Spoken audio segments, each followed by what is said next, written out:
Canada's military is reviewing its dress code policy, coming amidst a highly decorated military commander's decision to wear his uniform and medals to his sexual assault trial. Major General Dany Fortin, formerly the head of Canada's vaccine task force, seen here walking into a Quebec civilian courthouse this week in military uniform with 10 medals across his chest. Fortin has been charged with sexual assault in relation to an alleged incident in 1988. He has pleaded not guilty, but his decision to wear his uniform is sparking some debate. The CBC's Ashley Burke has some more details on this, and she joins us now. So Ashley, walk us through this controversy over Fortin wearing his uniform and his medals in court. Well, David, one military sexual trauma advocate said that at best it's tone deaf and at worst it's intimidation and bullying.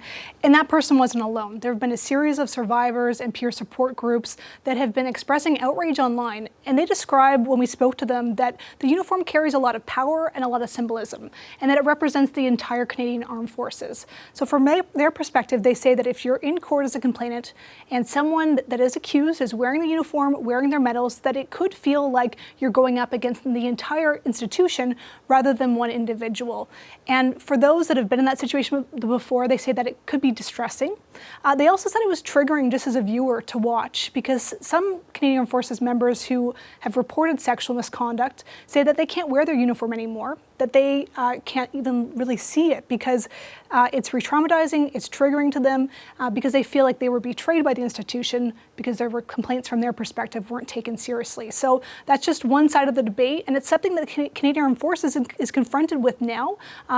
The groups all say they are upset that they allowed this to happen at a time when they've committed to taking action and changing its culture in response to the sexual misconduct crisis that we've reported on extensively over the past year. And now the CAF is saying, look, we are going to review this, we are going to look into this, and we have, yes, committed to a more what they call trauma-informed approach. Right, and so what about Fortin? I mean, he has maintained his innocence throughout this, and he's fighting for his innocence in court right now, or fighting for his freedom in court right now.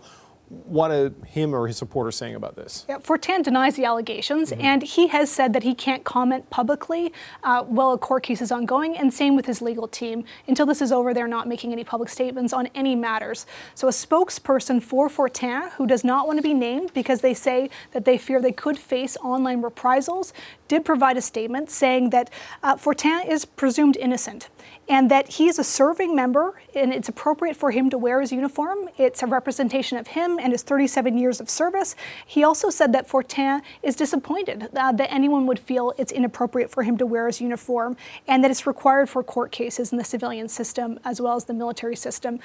The Department of National Defense says the case actually is that it's not required, it's permitted. But it's really a personal choice, and D&D says individuals are responsible for that choice.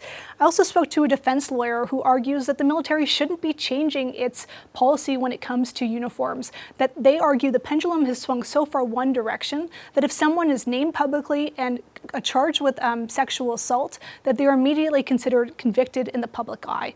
And from his perspective, that's a problem. So there's a lot of debate going on about this, and something that the Canadian Armed Forces is now saying that they will review and look into because they're in a position where they have to address this. Yeah, it's an interesting issue. Thanks for walking us through it. Thank you. All right, that's the CBC's Ashley Burke.